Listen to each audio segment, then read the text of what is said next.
Right, we should be going then. We're back with a brand new podcast, it looks like, and I am 15 minutes late for the first one. But I was late for good reason. I was making sure I had all the notes I needed for whatever this movie was. Another Marvel movie to start us off on this new podcast where we're essentially just be breaking down movies. That's really about it. We may end up doing other things, I think, at some point. But I'm just getting my, because I've got all my notes on my screen, so I'm just making sure I've got it. So I'm not fucking looking over there all the time to get them. But yes, we have another Marvel movie, and this kicks off Phase 5, and Phase 5 is exactly the same as Phase 4. There's no difference whatsoever. It's just the same thing, the same problems. They don't know where they're going. They don't know what they're doing. They're trying to set things up with this, and it's just like the things you do in this film. It's like, you're trying to turn Kang. We know it's all about Kang into this big villain, the next Thanos. And it's like I don't see how you're going to get him there. Just from this movie alone, it's hard to actually take him seriously. That goes for pretty much both villains that are in this film. It's hard to actually take them seriously whatsoever, because they do the whole jokey joke time constantly, and that's all it really seemed to, it comes across. I think the best way to describe this movie is it's like a bad episode of TV. That's kind of what it's like. It doesn't really go anywhere. It's just random shit. That's literally, it's just random stuff. There's nothing else that goes on in it. It's just, we're just going to do a random shit. We want to introduce Kang and make him not only an idiot, but also not really take him as that much as a threat. In terms of, we'll get to it once we actually, but this is like nearer the end of the movie. But that's kind of what it's like, is just random stuff. That's the only way I can really describe it, and it's no different than Phase 4. But you have to remember, this originally was Phase 4. I think Phase 4 went on for a lot longer, and then they kind of just decided, all right, no, we're going to cut Phase 4 off at Wakanda Forever. So we're just randomly going to, right now we're into Phase 5. So that's why it's no different than Phase 4. Because we heard rumors of all they had cut a load of it to add in, all the joke stuff. And it really does. You can tell there's like stuff that's been cut out of it, because there's some stuff they do where it's just like, well, you haven't. I don't know where you're getting that from. So it's like the movie is missing parts of it, and it's still like 2 hours. So I don't know how long this film was. Like the original cut, it must have been a lot longer than, I think for the actual movie itself, excluding credits, it's about an hour and 50 minutes, round about that sort of time. And just in that, it's like, well, we're missing a lot of context for stuff. What else could I really say about this film? Ant-Man he just gets shat on for the first 10 minutes of the movie. Again, they're going down the same route that they did with Thor: Love and Thunder, where it's like, well, I can't take that character seriously anymore, because you've just shat on him, turned him into a joke, and then, you want me to be on his side. So it's just another one of those. It's the same shit, different day. This is how they kick things off. But it was kind of what I said when I did my video on the Rotten Tomato score. I'm like, if the critics are giving it that low a rating, it's probably a lot worse.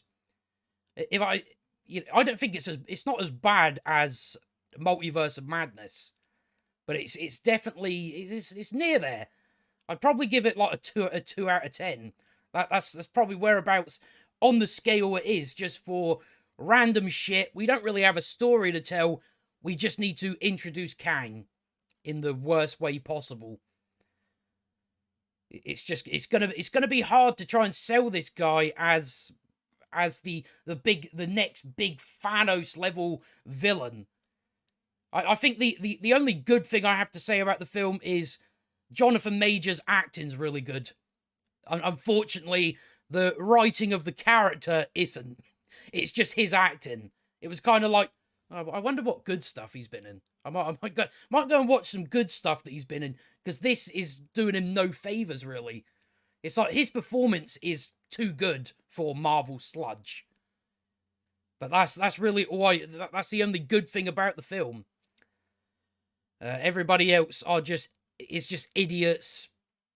The character of Kang's an idiot. Again, it's just the acting. The acting's the only thing there. Where I would want to see him as this big villain, but you got to write him well. That's what you need to do. But it's just a mess of a movie. It's the foundation of the movie is contrived as fuck, as per usual. It's like the things that need to happen where it doesn't make sense. You know, we don't have a movie if we don't do this certain thing. And it's just the justification for it. It's insane. But it's a meme of a movie. It really is. They introduced MODOK as well, who is a joke. He's just a joke. He's not a threat because he looks fucking ridiculous. He looks ridiculous. It's just a big head. It's just I'll probably try and do it. It's kind of like this. You know, it's like that. He's got little arms and little legs. And he just sort of dangles about and all that. It's like, what the fuck?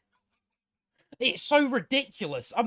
This is the second movie in the row where a villain they've introduced looks fucking ridiculous. It was the same with Wakanda Forever. What was his name?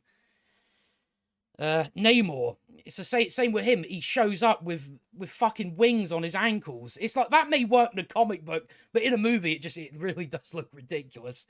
You know, I don't know how far removed MODOK is in this movie to the comics. I don't know how different they've went with it. But in this, again, they have just this big head who's got little dangling arms and legs. They even have a scene in here where it shows you him getting his suit on and all. He's got a little ass. You see his little ass cheeks dangling from this machine. I seen it and I just burst out laughing. It's just... you get a lot of memes out of this movie. I think that's probably another plus. There is a lot of good memes in this movie. But fucking hell. It does no favors, and it's... You know, again, we're just continuing to see the downfall of Marvel. The only movie I care about at the moment is Guardians of the Galaxy Volume 3. That's the only one where it might... That was made, I believe, in Phase 3. So that's definitely got a bigger chance. How's it going, Ross Dog's Broken Spirit? Yeah, it's just green screens. Yeah, that's all. It's just bad effects. It's just, you know, it's the definition of sludge. It really is. It's just, yeah, there's nothing good to say about the effects either.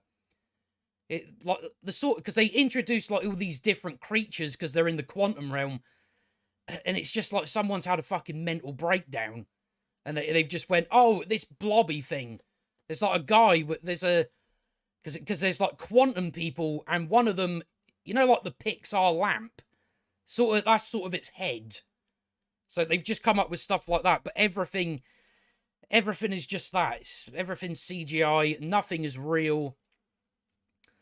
They had Bill Murray in this film as well. I didn't know he was going to be in it. But yeah, it's you know, it's for Scott Lang again. They made him a joke, just hard to take seriously. His daughter is a complete asshole. She's a complete dick. She's an activist in this film.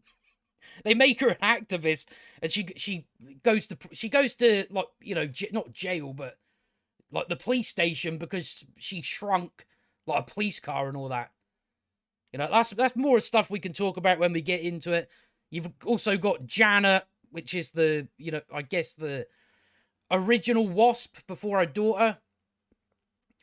she's certainly, I don't know, she's just kind of off.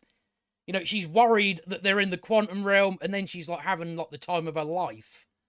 So Hank Pym, he's just there. He doesn't really add much to it. He's just there. Yeah. Bill Murray showed up in it. We'll talk about more of that. But yeah, it was pretty much, they were just going for, we were at a peaceful protest. But we could talk about more of it, but I think, how long we've been going? Yeah, we've been going 10 minutes, so we might as well just dive into this anyway. I've got plenty of notes. That's why I ended up late, because I had to go over the film again just to make sure I didn't miss anything. But it's just random stuff. I'm kind of in a similar situation to, like, Velma. There's nothing to break down. Not really. There's not a lot there. It's just, we're just going to do random shit and introduce Kang. I didn't watch the post-credit scenes, but I've heard about them. And I'm just like, you've already ruined Kang now. He's going to be hard to take seriously as the Thanos, the next Thanos. But let's get into this anyway, because, it's probably not going to take us that long, to be honest. An hour and a half at the most, I reckon. So, yeah, like, the opening scene, you see, like, Janet, the original Wasp. No, I was going to watch... I was going to rewatch... I've seen the first Ant-Man. I never seen the second one. I was going to rewatch them, and after watching this, I'm like, I can't do it. I haven't heard good things about the second movie either, but I don't imagine any of it's relevant here anyway.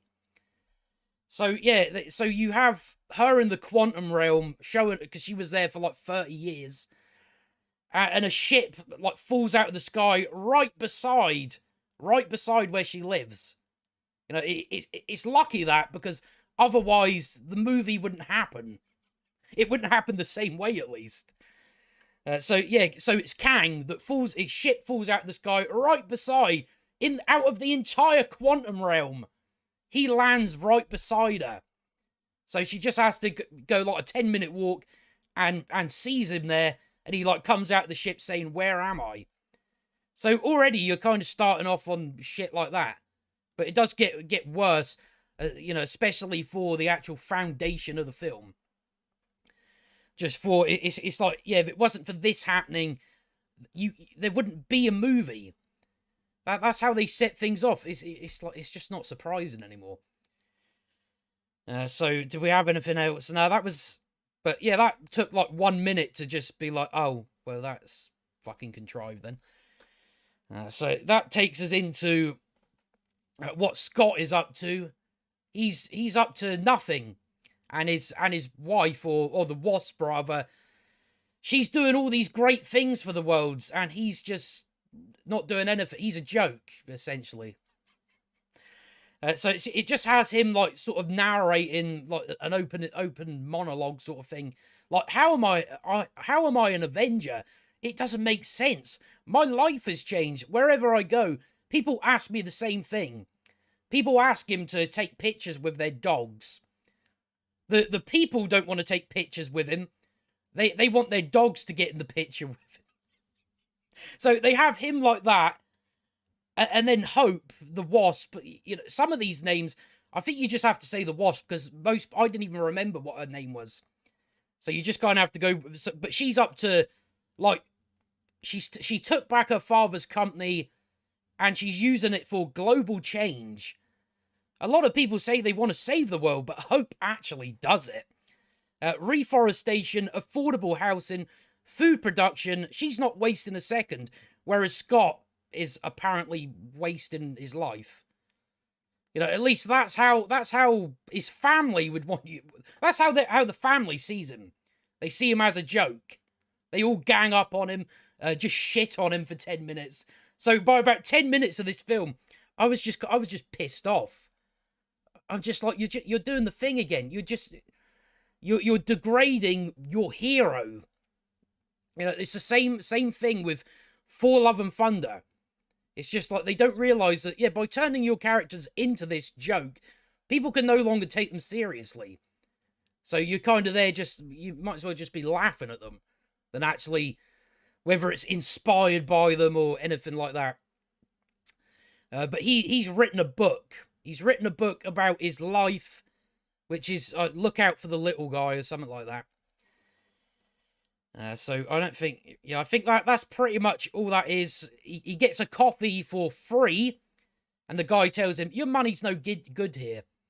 And I can't help but thinking, Sam Wilson couldn't get a loan. He couldn't get a bank loan, yet Ant-Man's being given shit for free. He's selling out books and all that sort of stuff. Whereas, we're going back to Falcon and the Winter Soldier, but in that, Sam Wilson, being an Avenger and all this fame and stuff like that, he couldn't even get a bank loan. Yet here, Scott's getting, he's getting coffees for free. People are sending him drinks and everything. He's selling out his book. Again, that's all it was for in Falcon and the Winter Soldier, wasn't it? Just we got to have a black guy get refused a bank loan because he's black, even though it doesn't make any sense because Sam Wilson is an Avenger. So that's what they do. It's like there's no consistency with it. So yeah, we've went over where the coffee guy confuses him for Spider-Man because Ant-Man's just a joke. So we've went over how Wasp is doing, she's not wasting a second, whereas his family sees him as wasting his whole time on this.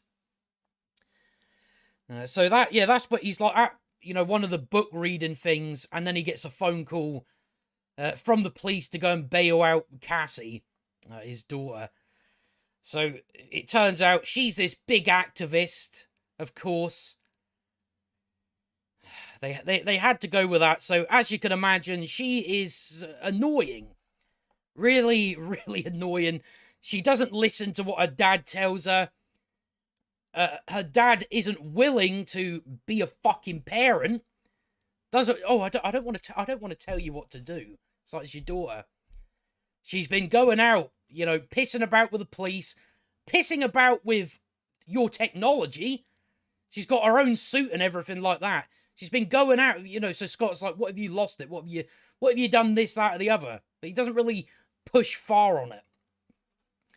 So, yeah, he goes and picks her up from the police station. She's like, oh, we were at a peaceful protest. Peaceful. I think that's what they meant. She shrunk a police car. It was in her backpack. So, yeah, they go off like in the car, and then they pretty much just. I'm just like, yeah, your daughter thinks you're a fucking joke. It's like she's fucking out of line, but it's like, it's just really annoying. It gets worse at the family dinner, but to start off with, so what we got? So yeah, they're like in the car, and Scott's like, what were you thinking? And she's like, what was I supposed to do? They were clearing homeless. Not their fault they lost their house during the blip. No one can afford rent right now, unless you're a trust fund asshole. So she says, like, I thought Wasp was, I thought she was, doing affordable housing. Can't she sort them out? I thought she was making global change, yet it seems like from what you're saying that, oh no, there's still people that are, without their houses because of the blip. I'm like, well, I thought Wasp was doing all this. What happened to that? I don't know. So then Scott's like, oh, I'm not telling you what to do. It's like, well, you should be. She's been running about with your tech. It could get in anyone's hands. It's not really the ideal situation because it even says, you're not supposed to use that unless you're around me or your mother. She's like, oh, you're telling me what to do. And then because Wasp is sitting in the front with him, and she's like, yeah, you're telling her what to do. It's like, what? He's a fucking parent. So there's a lot of stuff like that in here where Scott is actually using logic, and they're like, nah, you're a piece of shit. You should be doing what I want you to do. And that mainly comes from Cassie. We don't really get that much Wasp in it, to be honest. Other than the kind of the start of it and maybe the end. But other than that, she's not You know, it's very, very strange way they, you know, they sort of dish out screen time. Again, it doesn't really help that the film's all over the place. You know, it will jump from a set of characters to another set of characters, like, within, like, a 10-second span. They just throw something in there in the middle of a scene, and then, oh, we go back to that now. So, yeah, then he just ends up telling Cassie, oh, you do what you want to do. It's like, all right, good parenting. Good parenting. She's been pissing about with your tech. She's even got her own suit. Again, this could fall into the wrong hands. Fucking insane. Yeah, she's just... So, yeah, this is when she starts taking digs at her dad. I know how to take care of myself. I'm pretty good at it by now. Basically, you know, trashing him because he wasn't at her previous birthdays and stuff like that. It's like, fucking hell. So, yeah, he's essentially... They're just, like, making out, oh, he's this big shit dad and all that. It's like, well, I'm pretty sure the stuff they are talking about happened, you know, way back. That was, like, when he was in prison years ago. But, yeah, so we're just getting, like, another 5 minutes of the entire family tearing him apart. He, like, even in his car, he listens to his own book on tape. And it's stuff like, where does it say? Yeah, like, how did Hulk turn me into a baby? Was I his baby now? Just like, what the fuck are we doing? Yeah, it's definitely unwatchable. It really is. So then that takes us to the family dinner, where it's just 5 minutes of the entire family is going to shit all over him. Yeah, like, Scott figures out that Cassie has been in jail more than once and decided not to call her dad when it happened before. You know, they also, they have, what's her name? They have Janet. They're basically trying to justify certain things so we can get our movie going. So they're trying to, you know, Wasp goes and talks to her mum about the quantum realm, which she's like, oh, I just want to, you know, live now. Not too worried. So they're trying to justify certain things to try and make up for the fact that, oh, your entire movie is based on bullshit. So what happens? So, yeah, then Scott's like, all right, we're calling a family meeting. Why does everyone find this okay that she's going to jail and all that sort of stuff? He's like, I know you want to help Cassie, but I don't want you wasting your life. She says, at least I'm still trying to do something with mine. Again, just constantly grating away at him. Just chipping away at him. It was annoying me. It really pissed me off for ages. I'm just trying to... Cause there's that much shit written on in these notes. It's hard to actually remember whereabouts you are. Yeah, then he says, I literally saved the world. So then Hank mocks him, saying, oh, you saved the world. That's the first time we've heard you say that. So basically, yeah, Cassie has a big issue with her dad because he's not going out saving everybody and everything. So that's what they have a big... by the end of the movie, they act as if she doesn't see him as that. They act as if, oh no, he's always going out and helping people and stuff like that. Where are we? I keep getting mixed up with just... I should have put more gaps in this. Yeah, Wasp is like, oh, how did that go for you, Scott? And all that sort of stuff. Then Janet says, oh, you should write a book about it. So they just tear into him for ages. And I'm just like, this is your family.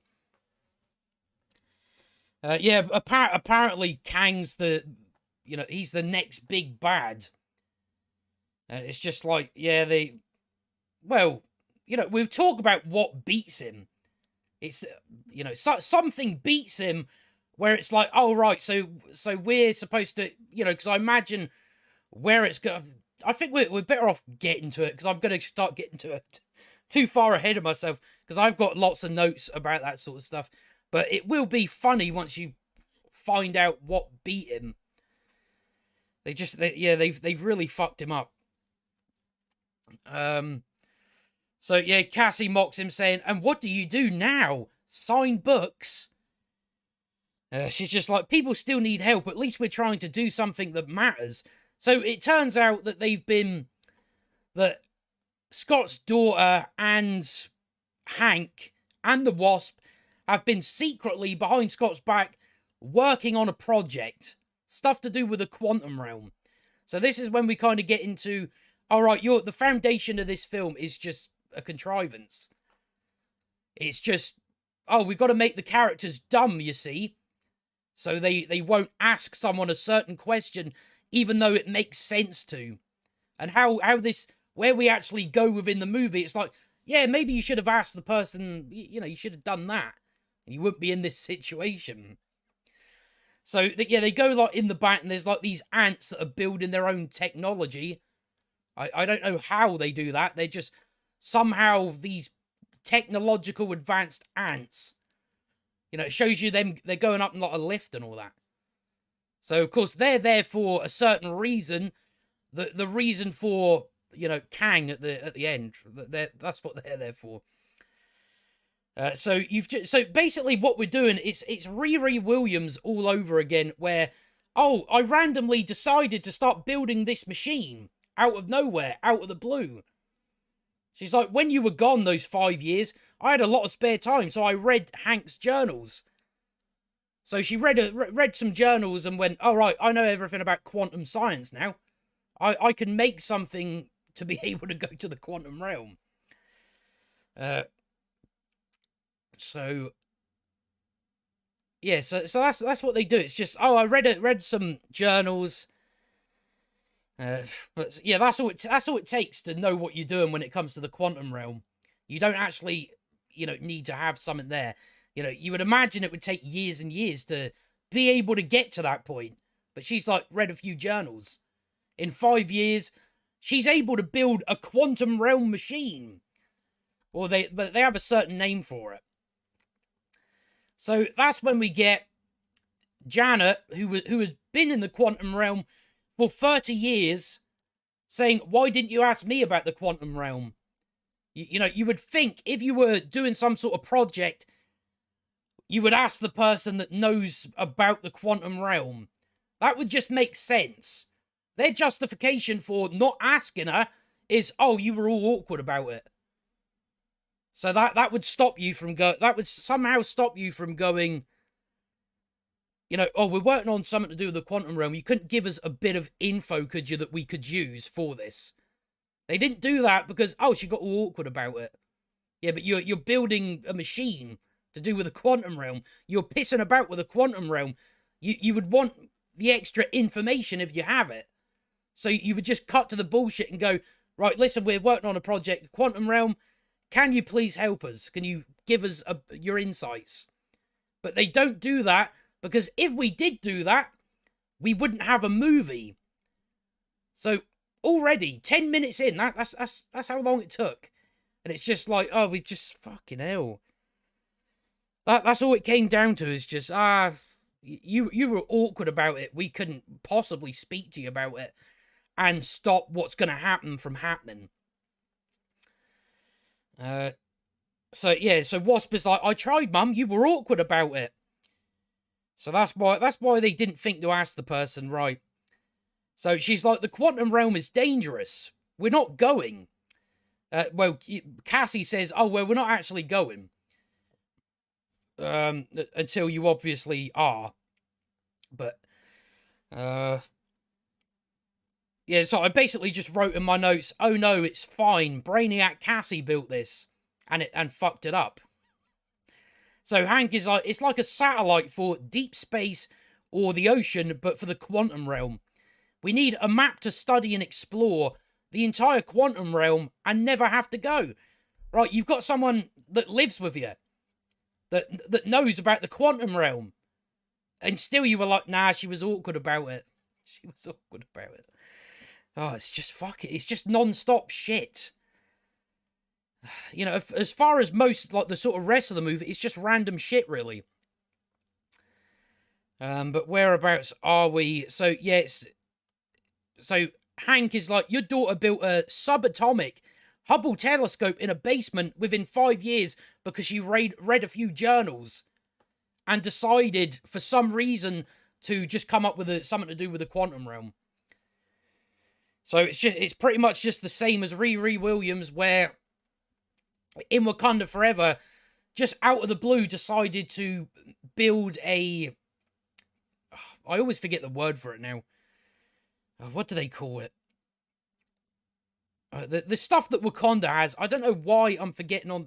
I always just draw blanks on the amount of stuff that's in the MCU. But she made one of those detectors, vibranium detectors, that's it.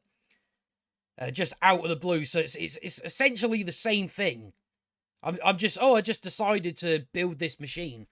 And, oh no, it all goes wrong because I didn't ask my fucking grandmother about the quantum realm because she was awkward about it. Oh, it's really just backwards. But yeah, they just describe it as, it's like a two-way radio. You send a signal like down into the quantum realm. It collects data and sends it back. So that's when Janet's like, you're sending a signal down to the quantum realm. She's like, shut it down. She pulls out the cords and all that. And you're just like, this is the reason why you should have asked Janet. Because clearly something's worrying her about it. So you could have avoided all this if you just talked to her. But nah, she was awkward. She was awkward. We need the movie to happen. So we just need to have it that, no, she was awkward. She was just awkward. Fucking hell. So that's when they start... I think they show it in the trailer. They start getting sucked into this thing.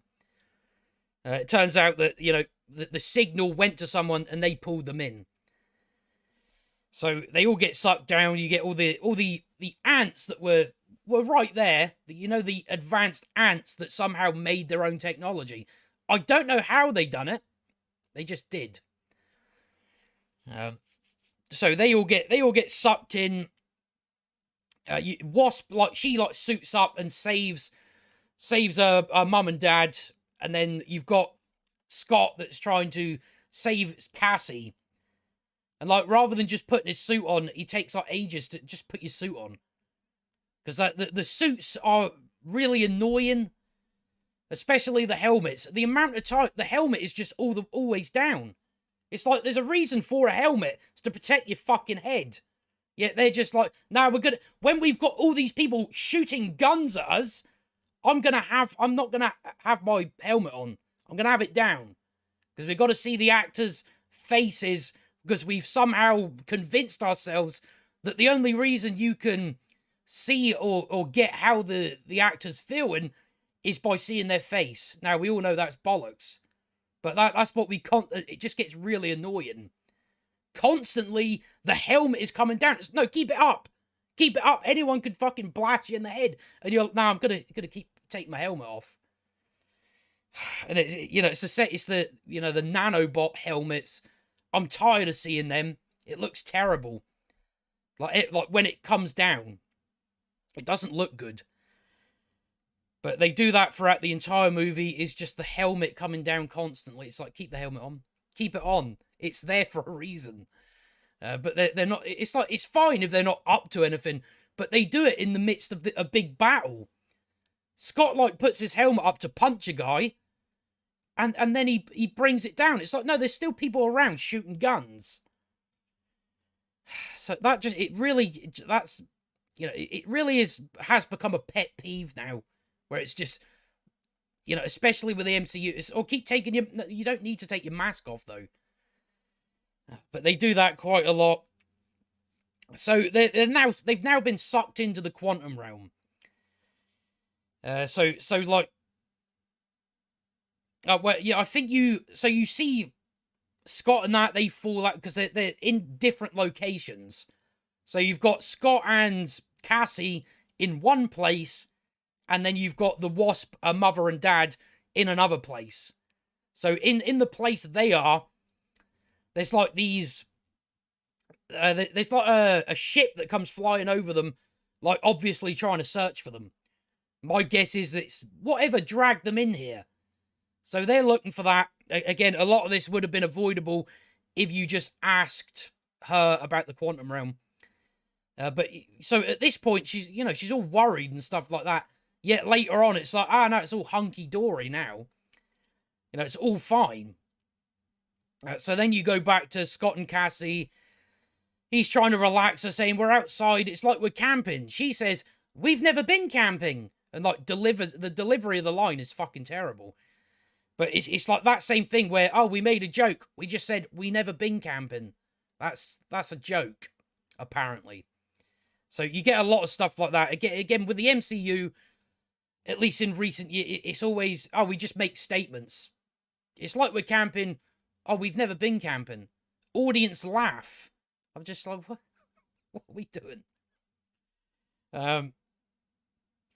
So you have then like I've just gave these creatures like my own names because I don't know what they're called. I called this one a burning sun monster. It's basically, it looks like the sun. It's clearly roasting hot, and it attacks Scott, and Scott's clinging to it. It's like, surely that's going to burn you. Burn through your suit? No, it doesn't. It's not going to do any of that. So, yeah, and then he manages to throw that away, and then you get a big jelly monster pop up out of the ground, and then they get saved by quantum people. And it's one of them's like the Pixar lamp. That's like the main one you see. So, and then they like take Cassie and Scott as prisoner. But yeah, before we go to that, we then have Janet. We go back to like the Wasp and what they're doing. Janet told them that nothing was down here. I thought they didn't ask her about it. Whatever. She says to them, why didn't you listen? I told you to stay away from here. And again, they still went on with this project, even though her mother said, oh, don't piss about with the quantum realm. And they still didn't think we better ask her. Maybe there's something we shouldn't be meddling with here. But they still didn't, even from that, even though she said, when she first came back from the quantum realm, is stay away from here. And still they didn't ask her about it. So they're trying to justify like them not asking her. So where do we go now? But yeah, I've mentioned the stuff about you should still have asked her about the quantum realm. You wouldn't be in this situation. We wouldn't have a movie.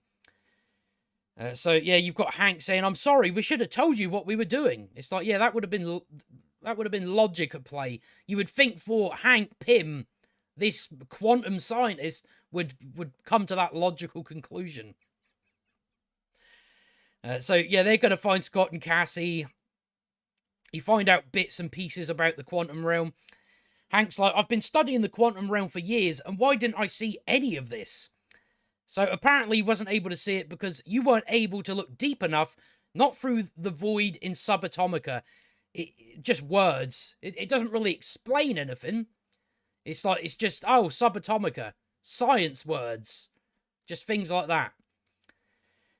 So yeah, this is when Janet starts going into, like, talking about the wonders of the quantum realm, even though just earlier on, it's like she was all petrified about being here. And now she's like, there are worlds here, worlds with worlds. It's like, yeah, I would imagine that for the quantum realm. I don't know why. I thought it was already established that the quantum realm, was a mini universe. So I would expect that to be the case. It's a place outside of time and space. It's a secret universe beneath ours. If you think you're getting anything on how multiverses work, they still don't do that. It's just a mess on how multiverses work. I don't know how it works because they're so inconsistent with it. So yeah, that takes us to Scott and Cassie with the quantum people, where they've been taken into, I guess, taken as prisoner. Scott comes in behind Cassie, and Cassie says, oh, you drink the ooze. So there's this ooze that they drink, but we will come back to that in a second. So Janet and that, they're like walking down there. They get surrounded by this group of people. She goes up to him and like stabs him, and then his arm grows back or something. And then they laugh, and they've now got you know, something to fly them to where they need to go. So I don't really know what all that was. Again, we're just throwing random shit in there. So, but they jump on the back of this sort of, it's kind of like a stingray that flies. That's kind of what it looks like. So they get on that, and they say, "Oh, I'm going to go and see an old friend to find out where Scott and Cassie is." So it's like I say, you have, you know, we're doing stuff with like Cassie and that, and then they'll just cut to something else. Even though, oh no, we haven't answered that yet though. We haven't done that yet. So it can be all over the place at times. So yeah, you have like so Scott is like being held back, you know, held by the quantum people, and they're all just like chanting something. And they're bringing out something that is what they call ooze, and basically how it works is once you drink the ooze, you can then understand what the quantum realm people are saying. But it's like, so you have festivities about, you know, about this stuff. It makes some other people understand the language. It's like, I can't imagine you get many visitors, but so why do you have that? I don't really know. It's just, you know, it's just, oh, liquid thing that makes them understand the quantum people. But I'm just like, why do they have that? But it comes from, there's like this little thing that it comes called Veb. He's like a little creature, and I guess he's made out of the ooze. But it comes up later on, like in a bar with Janet and that, and like they've got little shots of it. So I'm like, I guess they're using these creatures to get this ooze that, for reasons, makes you understand what people are saying. So yeah, he drinks it, and then you have like the weird CGI creature say, what does he say? Yeah, he asks him, "Oh, did you drink the ooze? I'm Veb. You just drank me." So Scott says, "What?" He's like, "Oh, do you need more ooze in your hole? That's a big hole. How many holes do you have? I've got none." And he's all sad about it. He's all sad about the fact that he doesn't have any holes, like an anus and all. I don't know what's going on. It's just this weird creature obsessed with Scott's holes. I was just at that point. I'm like, what are we doing? I don't really know where we're going with this. But I guess it's meant to be funny. That's my only guess about it. So then you get a man that steps up that's you know, human, looks human at least. I imagine just a human in the quantum realm. I don't really know. The man steps up and says, "His name is Scott Lang. He has 7 holes." Right. But yeah, it turns out this guy's a telepath. He says, "I really wish I couldn't read minds. They're disgusting." But you know, that seems like if you're able to read minds, you would think you would be in control of it. I don't really get why this guy is not able to turn it off and on. Going, right, I need to read his mind. What's he saying? Instead, it's just like, oh no, just people's random thoughts just enter my mind. So they do one of those jokes that goes on for way too long, where he's telling Scott, "Stop thinking that. Stop thinking that." So then you just get a load of stuff that happens. It's like, you know, you get all these creatures are butting in, saying their own thing. You know, they're like, "Are you a spy? We should torture him." Scott's like, "We're not spies." No, Cassie says, "We're not spies. He's my dad." I'm just like, yeah, you came together. Why would your words hold any weight to it? I don't know. So you've got the guy asking, "Who is San Francisco and what is Earth?" So of course, you know, they're like, "That's where we're from." You get the lamp creature saying we should torture them. Then you've got the thing saying the things come out of your holes. So it's just, you know, as I wrote in my notes in capital letters, we're just doing random shit then, I guess. So the guy's like, "Oh, tell me who you are." It's like, you read minds. You read minds. You know if they're telling the truth.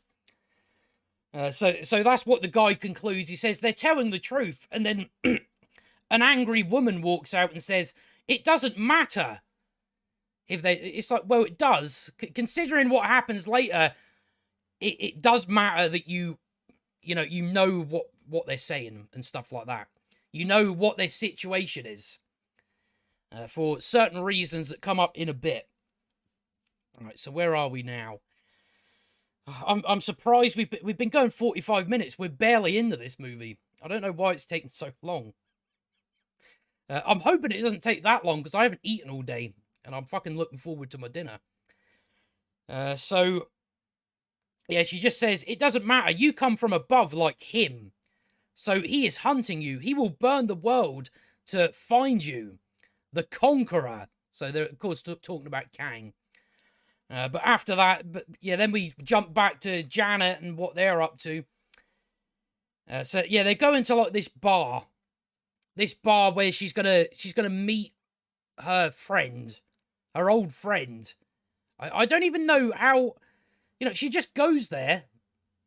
I can't remember if she goes in there, talks to a guy and says, "Contact my old friend." I'm not sure. I honestly forget now. So I'll probably not go too much into that. But yeah, there's like these things with like blue faces. They're like Kang's guards sort of thing. Police. I don't really know what you'd call them.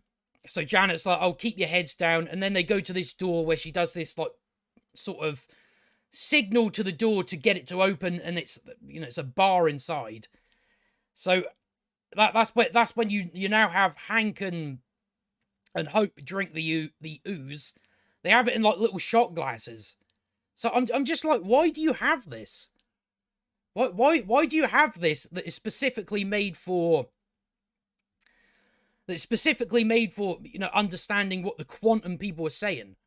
Why is that a thing? I'm just like, do you have many visitors like to sort of warrant having this?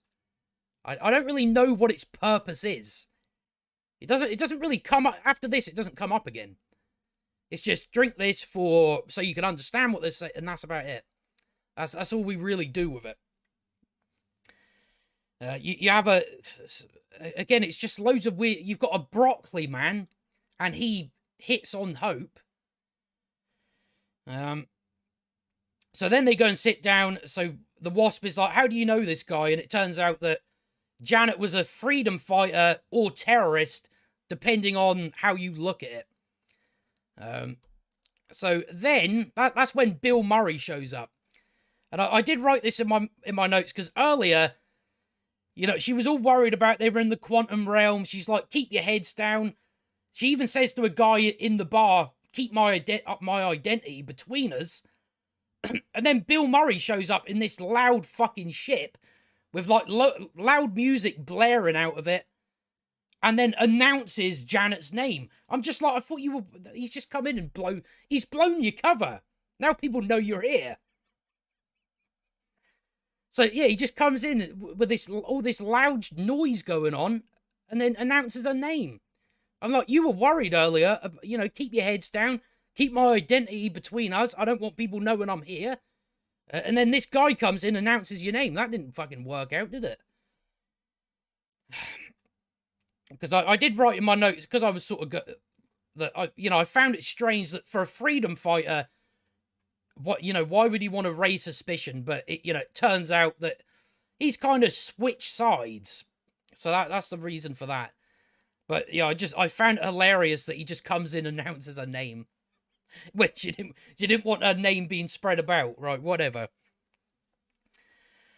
So yeah, we go back to Scott and Cassie. I did see, because I've kind of gave each sort of scene its own name. So I just kind of write Cassie's, a word I won't repeat, but it's fucking annoying. So it's just a spoilt brat. So yeah, it cuts then. You've got that telepath guy saying they don't know anything. So the angry woman says, then get them out of here. And Scott's like, he's right. I don't know what's going on. It's like, no, she just said, get them out of here. I don't know. He's like trying to argue to like let him go. It's like, no, she just said, get out of here then. Get them out of here. They don't know anything. He's like, we're trying to find our family. Do you have a map? Sort of stuff like that. You get a weird... The buildings are alive. You know, the buildings are creatures. So it's just... You know, I don't know. It seems like they just throwing whatever out there. Oh, we've got buildings that are alive. Right. He's like, look, we just want to go home. It's like, yeah, she said get out of here then. You know, I can only guess he wants our help. That's probably what he wants. But then again, it doesn't really seem like it. It's like they just want to look for, you know, Janet and all that. So, yeah, after him saying, look, we just want to go home, she's like, at least you still have a home. I'm like, where the fuck did that come from? He just said, we want to go home. And she's like, at least they have a home. Right. Again, it's just like, yeah, that's not what he said, though. So then we get the story on what happened in the quantum realm is the Conqueror, the Conqueror burned our homes, our stories. He built his citadel on the bones of our people. Some of us escaped and met people on the way and fought, but it was never enough. So yeah, said they've been at war with Kang for I imagine 30 years. That's how long he's been there. Janet fought with them against him as well. All right, so yeah, so you have Cassie saying, "Oh well, we can help. We can help." It's funny she says that because later on it comes across like she doesn't actually give a shit about anyone. But we will get to that. I don't think we're actually that far away from it. They do the usual thing where we're gonna make, you know, we're gonna put a joke out there in a situation where it's like, no, you can't do that now. So they do that same sort of thing. How's it going, Biffa the Hobbit? It's a great name, by the way. Yeah, I appreciate it. Right, so where are we now? I'm honestly shocked it's taken this long. I'm trying to remember. Again, just the amount of fucking shit I've got in this, I'm trying to make sure I'm keeping up with it. So yeah, Scott like pulls Cassie away, saying, and then she says, "Why don't you want to help?" You know, it's obvious. It's like, well, he's thinking of first of all protecting you, and he's also got to go and find his family. He's got to go and find everybody else. But she's just like, but yeah, he says that. He says, "What I need to do is get you home." And she's like, "Why don't you want to help?" And he's like, "We don't know anything about this place. I don't know if we've been gone 10 seconds or 10 years. He's like, you know, think about your mother must be, you know, wondering where you are and all that sort of stuff. She's like, don't use mum as an excuse. You just don't care. So you have this part of the movie where she's like, you don't care about anybody. You know, you're turning your head. You're turning away from this. Then later on at the end of the movie, she gives a speech about how her father never turned a blind eye. Yet at the moment you are chastising him for wanting to protect you and wanting to go off and find the Wasp and all that. It's like, do that and then maybe you can worry about protecting the, I don't know what they call them, the quantum people that have been, you know, put out on their asses. They don't have a home. But yeah, she just comes across like a spoiled brat. She doesn't give a shit anyway, because it's like your actions say different, which we are not far away from. You get the telepath guy that says she's disappointed in you.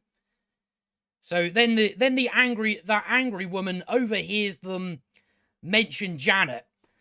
So that's when she kind of pricks up her ears and goes, she shouldn't be here.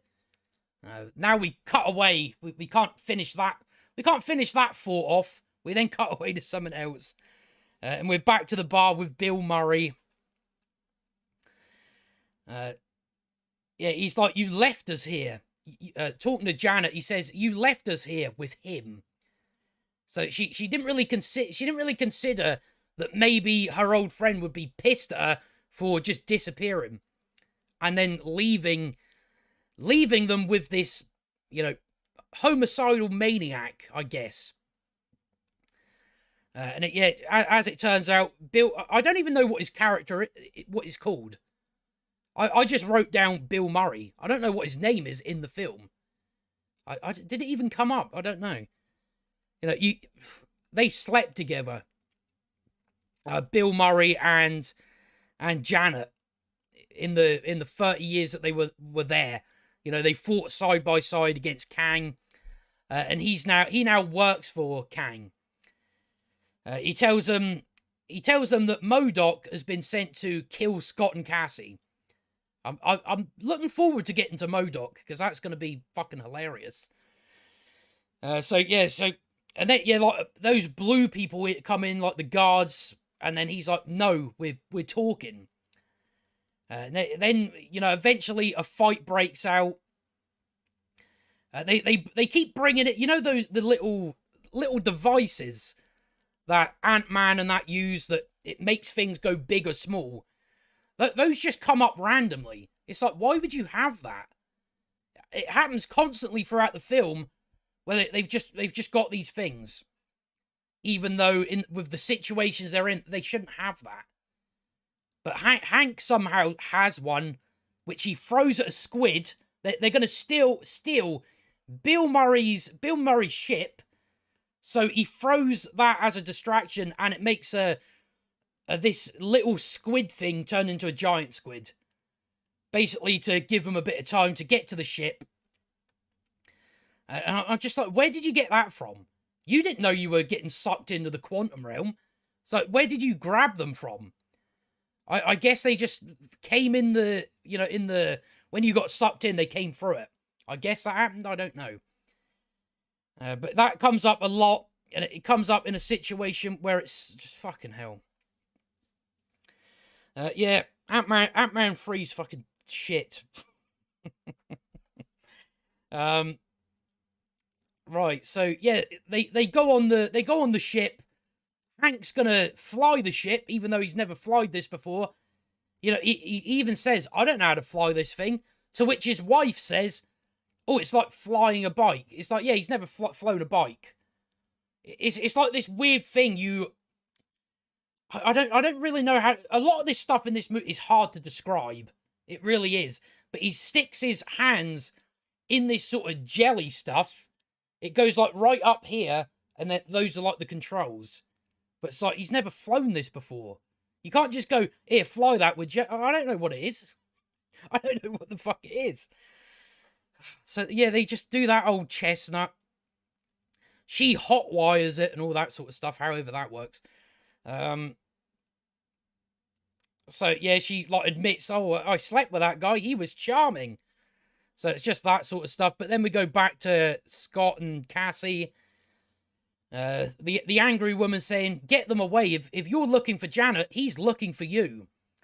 So, but you know, they're too late now. We've heard about MODOK's coming, and also the Kang's, you know, Empire soldiers, you know, guards, whatever.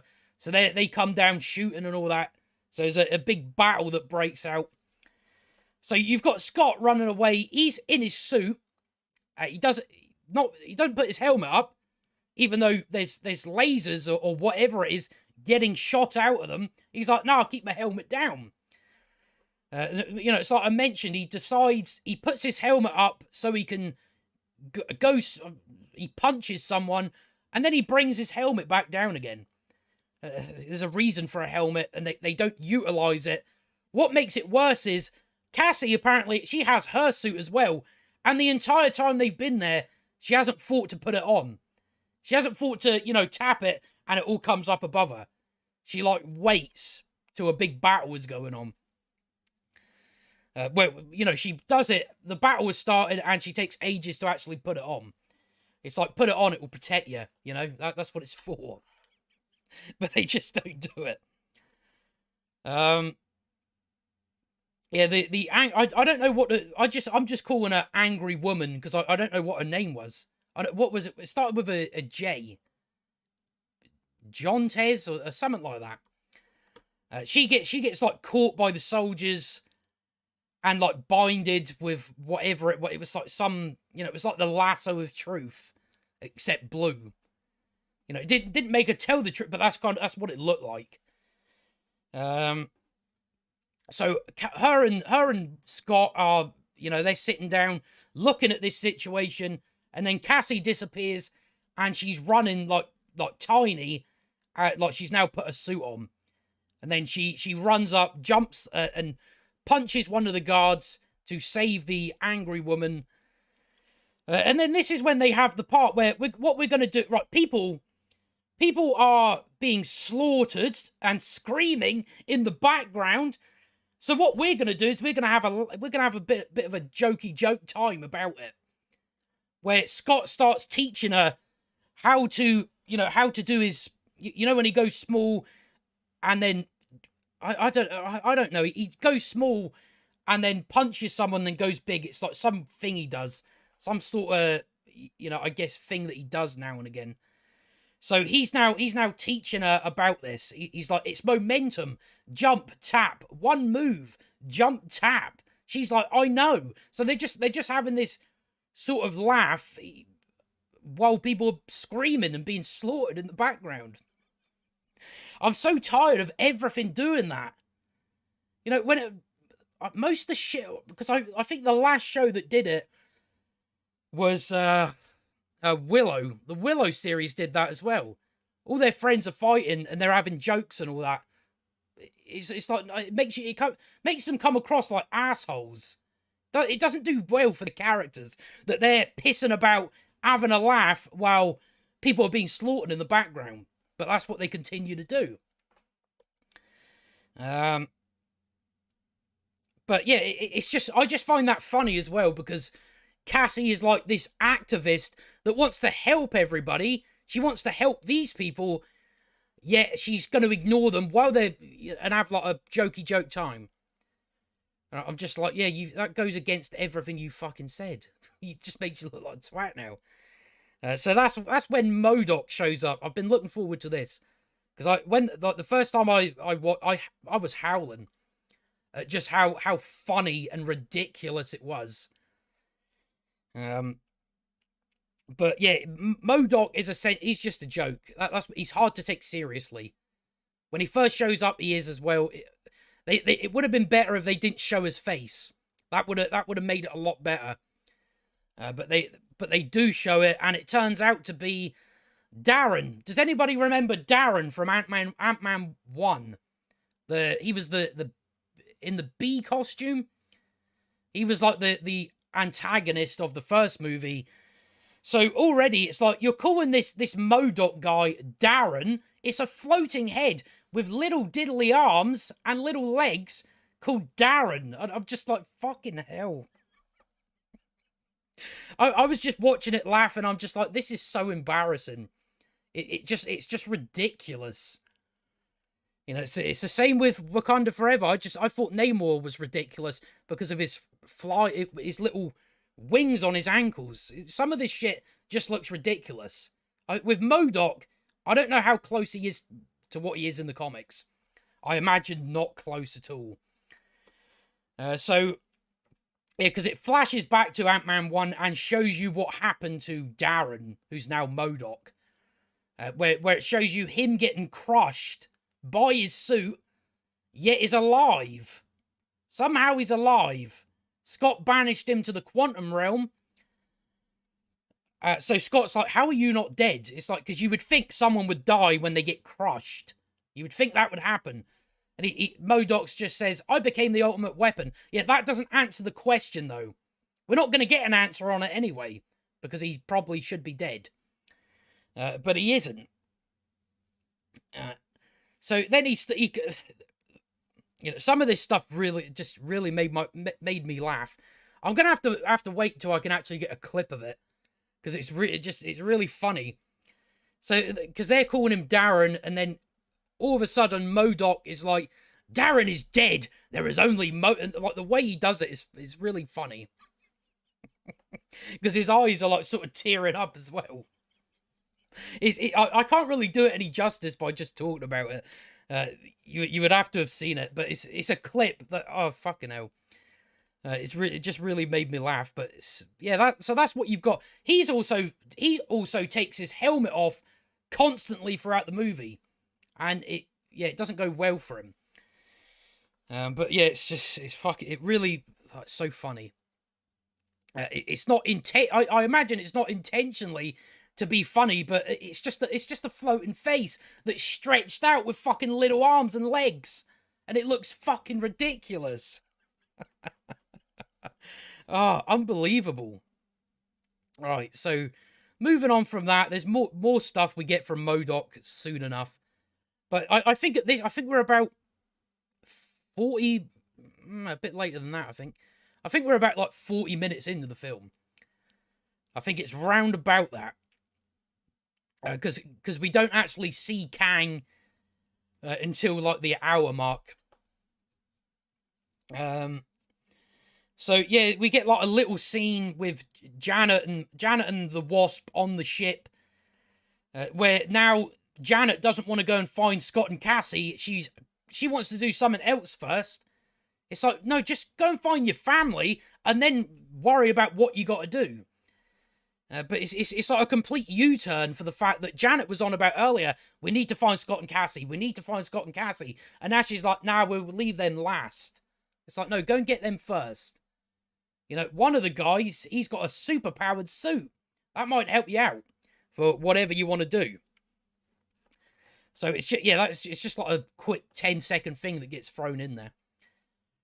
But soon enough, we get the story on how Janet and Kang met. So I'm looking forward to talking about that, because that's another part of the film that it's just holy fuck. So yeah, so we just get the story on how MODOK is still, you know, alive. He says Kang saved me and rebuilt me. Because somehow he ended up a big head and little arms and legs. It's like Kang didn't do that. He actually ended up that way. I don't know how. I really don't. So then they show you, they show you him getting put into a suit, so you see what his body is like. So it's a big head, and it's being held up by a crane. So his arms and legs are just dangling there, and you see his little arse cheeks. He's got an arse, and it's just hanging there, and it's fucking. I can't believe they showed that. It's hard again. They just make it hard to take these villains seriously, when it's just, oh, you had to show his arsehole, did you?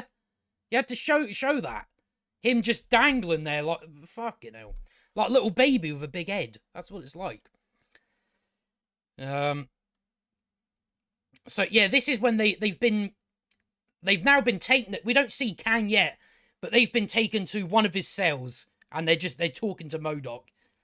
So Scott's like, Scott says, I'm just now noticing the baby legs. So MODOK's like, they're not baby legs. So they just kind of turn him into a bit. They just take the piss out of him, and it's just like, oh, I'm so scared of this villain. He's definitely a villain you should be worried about. But he's not. They just take the piss out of him. That's really all he's there for. So yeah, MODOK's just like, Scott Lang, the guy who stole my whole life. So that's when we find out that the signal they sent down into the quantum realm, MODOK found, and then he got them here. I don't know exactly how it works. They don't really go into any specifics. It's just, oh, he brought them here. That's really about it. So then we finally get the story on how Janet and Kang met, and they managed to make Kang an idiot as well. So we'll just go through some of this, but Janet's telling like the story of this to Hank and the Wasp. So we've already went over the opening of the movie. Kang, out of the entire quantum realm, lands right beside where Janet is. Somehow. That's what they do with it. It's fucking constant. So yeah, that's what they do. So he lands somehow right beside her. Okay, I guess that works if you're dumb. So she's like, he said he was a traveler, a scientist who crashed off course. He had a ship beyond anything, of our technology. A ship that could travel the multiverse. The ship can take you anywhere. So yeah, she helps Kang repair his ship. We tried everything to recharge the energy core, and nothing worked until it did. What else this shit? Yeah, so then we have like a conversation between her and Kang, sort of like 30 years ago, where he's like, oh no, she's saying, I thought I had more time with Hope. I thought I had more time with her. She'd be waiting for me and stuff like that. And then he's like, Kang says to her, I can give that to you. It's not what you think it is. Talking about time, it's a cage, and it does everything it can to break you. How's it going, MF Zod? It's been a while.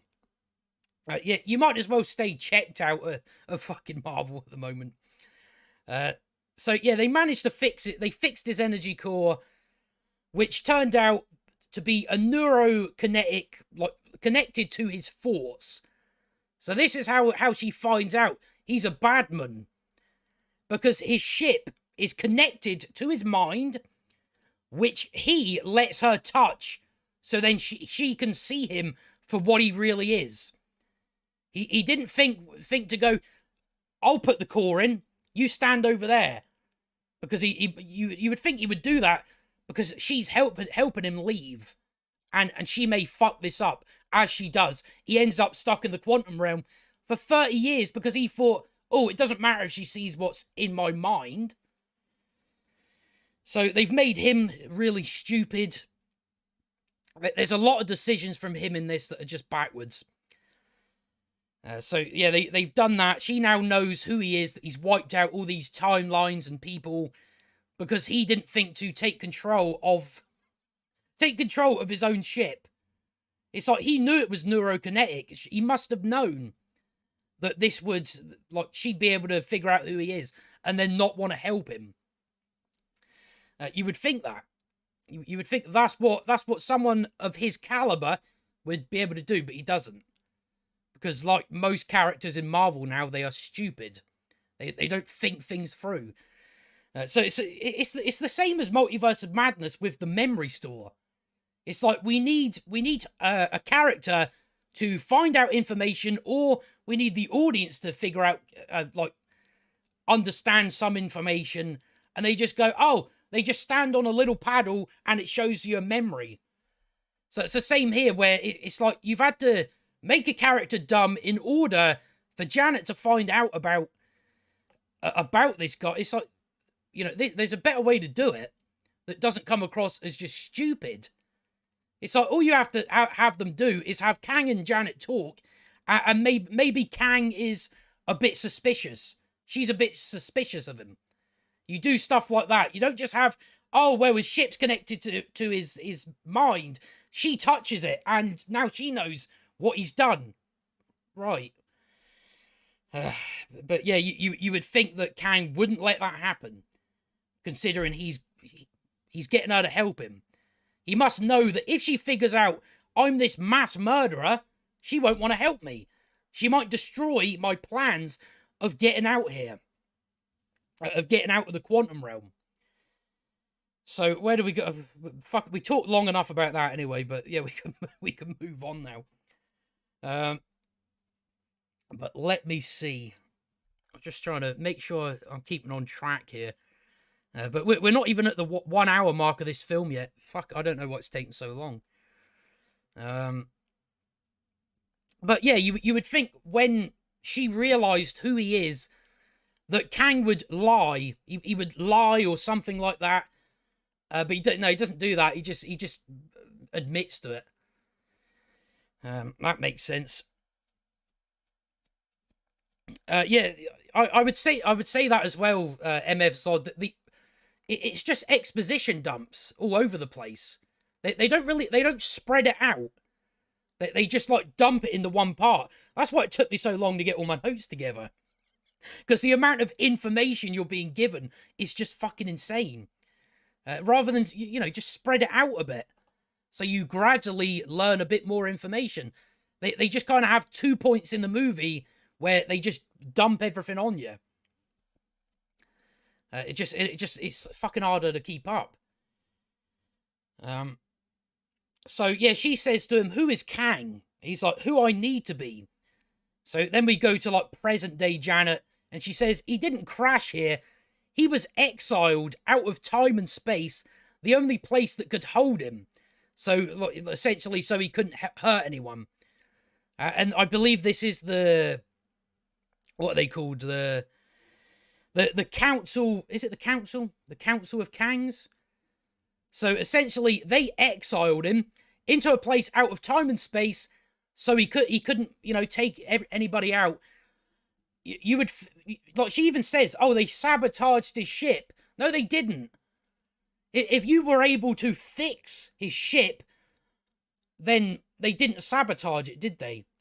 You would think they would go to as far as they can to make sure this mentalist doesn't come back and start wiping out timelines. You would think that's what they would make sure he is not able in any way to get out of that place. Yet they leave him with his core that is, as it seems, easily fixable. Fucking hell. Yeah, because I believe that's like a post-credit scene as the Council of Kangs or whatever they're called. And I'm just like, yeah, you even fucked them up now.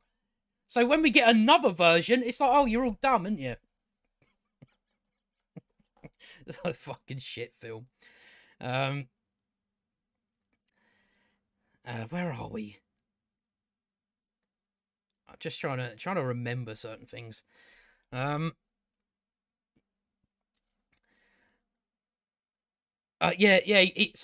then we then go back to what Kang and Janet were talking about, and Kang says, "Let me take you home," and she's like, "Then what are you gonna do?" And he just says, "Win." So he just means, "Oh, I'm gonna go back to killing again." She mentions, and because he changed into his suit, because she stole the core off him, the core of his ship, so it wouldn't work. But he had already changed into, the blue face shit and all that, and the green suit. So that makes him stronger. He had enough time to get that.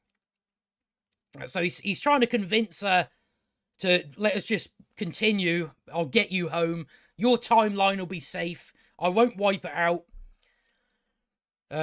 Even though it's like, why are you going to this length? You could have just lied to her. You could have just lied and said, no, well, what you've seen, it's just lying to you.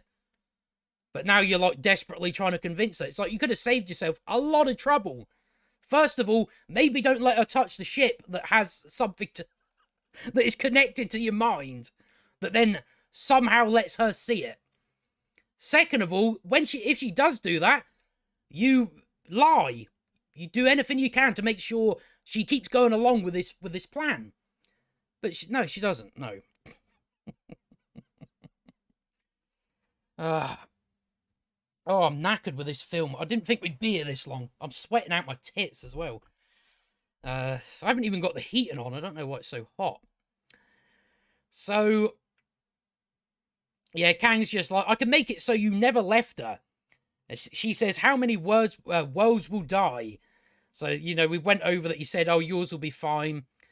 I don't really think that's good enough. Just saying, oh no, yours will be. It's like, well, do I trust you? Probably not. But yeah, basically, his whole motivation is, well, he wants to destroy multiverses. There is more reasons that come up anyway. So that's when she steals the core out of his ship, and then the devices they have that make things big. She like throws that at the core, and it the ring. There's like it's like that. It's like a big circular ball, and there's something in the middle of it. So that then goes massive. And he builds like a city around it and all that sort of stuff. So he does that. So the actual core inside of that is missing. So later on, he's going to want Scott Lang to get this, to go back and get this. Kang's waited 30 years to get this core back, and it seems like it's something he could have done himself. Yet he waited for Scott Lang to show up. But we'll get into that next anyway, so we can get into that. So yeah, you just find out more about Kang. He's got weapons and techs beyond, like, centuries beyond ours. I spent years running from him and fighting him. I unleashed a monster on this place. No, I would say the Council of Kangs unleashed a monster on this place.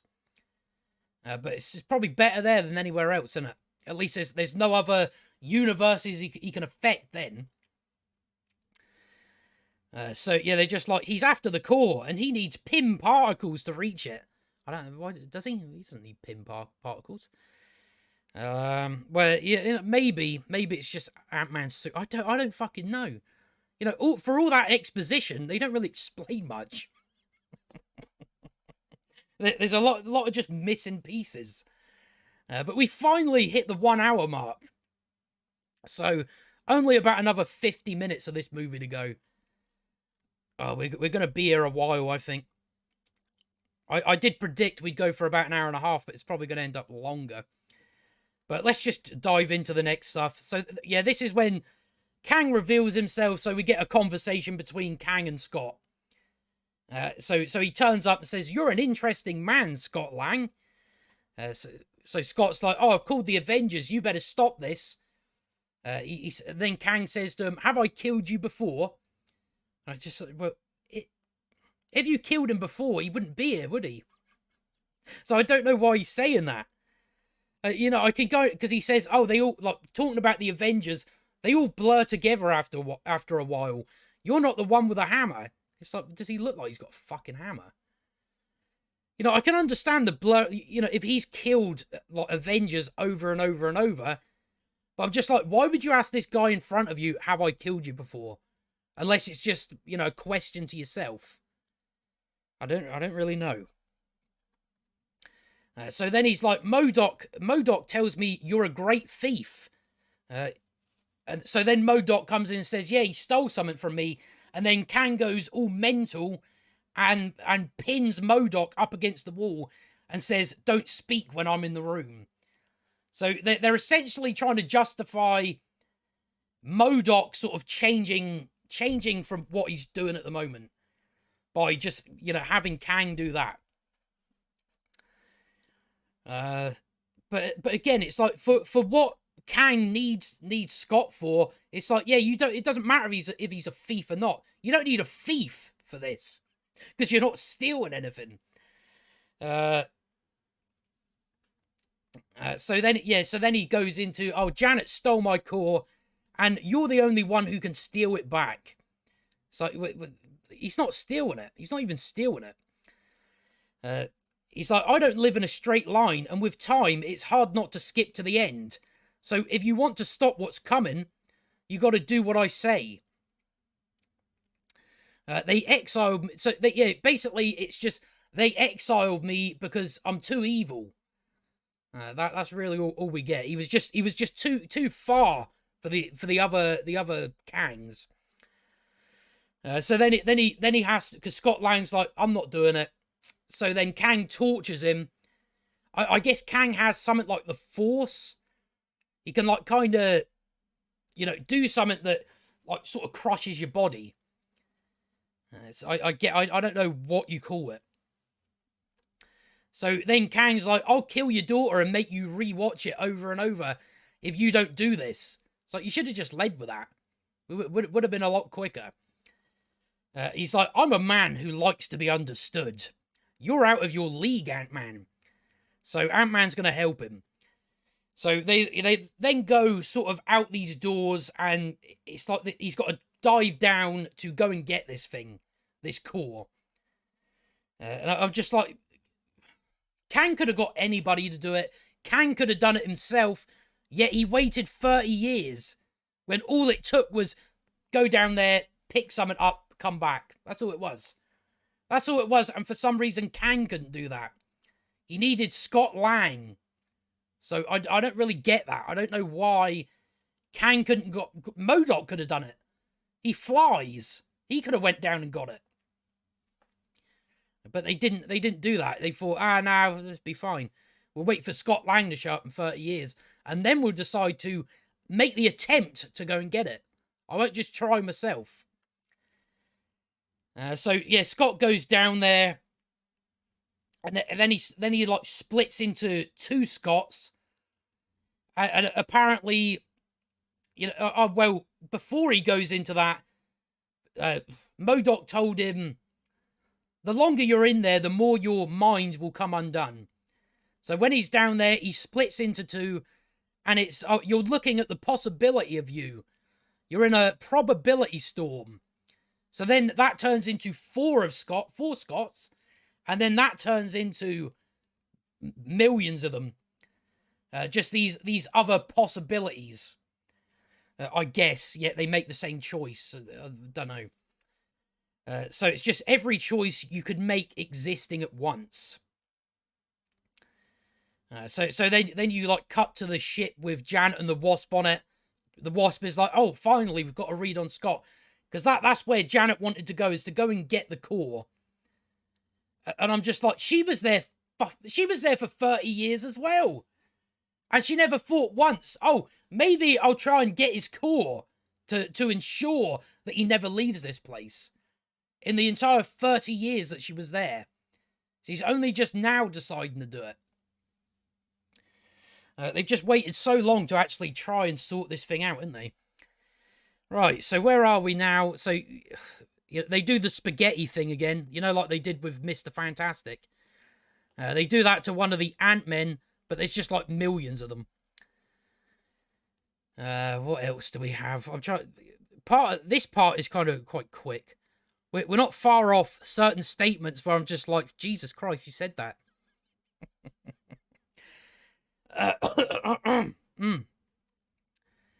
So MODOK is like, oh, how are you able... Because there's billions of them, and they're all pushing our Scott up to the top to get the core. So, and then that falls apart, and then the Wasp flies in and saves him. So I'm just like, it doesn't really take much to just go into this place and get the core. Yet Kang sat on his arse for 30 years and didn't even consider going down to go and get it. You know, I guess he would have tried. He couldn't have tried hard enough. It's because it was very easy for them to get this little core. Right. Fucking hell. The more I go through this, my mind is just fucking... yeah, that's when... So, like, they get the core, then Janet turns up, and she's like, oh, don't give that to Kang. And he's like, well, he's got Cassie. And she's like, oh, we'll save her later. Even though it's like Kang threatened to kill her. And you're just like, nah, we'll save her later. No, but you might kill her before then. So then Kang shows up and he's like, you know, don't listen to her. She always changes her mind. Scott's like, we had a deal. And then Kang's like, your daughter will be better off without you. I'm like, Kang, just give him his daughter. It's like, why are you risking losing this thing because you won't just give him his daughter? What difference does it make if as long as you can get out of here, you would think that would be all that matters. But he's like, nah, you're not having your daughter back now for reasons. Rather than just give her back, then you could get the core and then you can still leave. You don't need Cassie any longer. So you get MODOK, and Hank. Like, Hank fights him while he's in a ship. MODOK makes Hank crash the ship. Then Kang, because Ant-Man and the Wasp fly at Kang and he flicks him away, and then he takes Janet with him through a little portal to like his city, and it says, "Oh, you left me to die here. Let's see how they do." So now we've just got another conversation between Kang and Janet. where he wants to know. I don't even know the reason for keeping Janet alive. He just keeps her alive, I guess, to explain everything to her. He wants to know, like, what she's seen in his mind, like, all those years ago. But yeah, I don't see the reason for keeping her alive. It's like you're just asking for things not to go your way. So she's like a monster who thinks he's a god. He says time is broken, and like I broke it. Like different versions of him broke time. Every version, my variants in in the multiverse played with time like children. Their chaos spread and universes collided, and massive incursions. I saw the multiverse and it was dying because of them, so I took control. So I guess he wants to wipe out multiverse, or like different universes, because the other versions of himself he sees as having fucked them up by pissing about with time. So that's why he wants to wipe out loads and loads of people. So yeah, Janet's like, you started a war, and now you don't want a threat. He's like, you need to burn the old world to make a new one. Janet says, you want revenge. And he's like, yeah, you don't know what I've lost. I will burn them for what they did to me. She says, you'll be killing trillions. Well, not trillions, an infinite amount. It's like, you can't even... I don't... They don't... Do they never realise that a multiverse means essentially an infinite number of universes? So even if Kang is wiping out these universes, you'll be at it for ages. You're never going to end. So I don't really... But yeah, trillions. No, infinite amount of people. He's just like, I wish it mattered. So now because Kang has Cassie, we have the usual thing where Cassie is being walked down a hallway by guards who haven't searched her again. I'm getting tired of that. That's another pet peeve now, where you have people get arrested or captured and their capturers don't think to search them and take away weapons from them. She's got those little devices that make things go small and big, and she makes one small and stomps on him, and makes another one big. I knocked over my mic there. Hank's barely in this movie. He just turns up. I don't know what the fuck I done there. I'm getting too excited, you see. I'm getting too excited about this masterpiece. So I'm knocking over microphones and stuff. Right, where are we? I end up going all the way up the page then. Alright, where am I? I'm fucking running out of breath here. It would have been good if I actually brought some water with me or something like that. Right, so where are we now?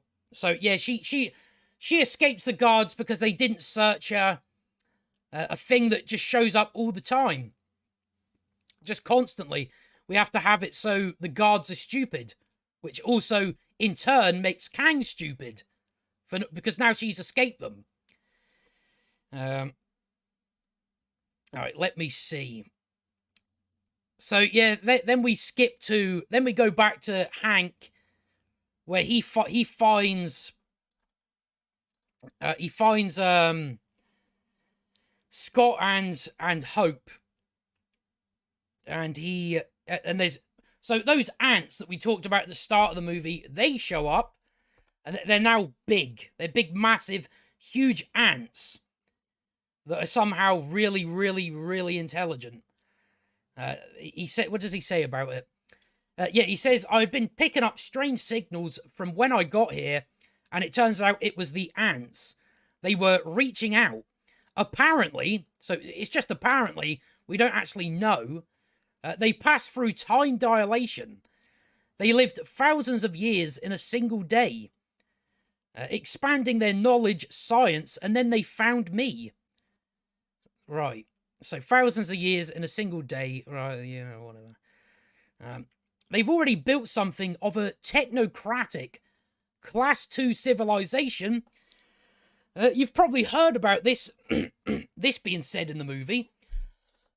I think we need to build up to this.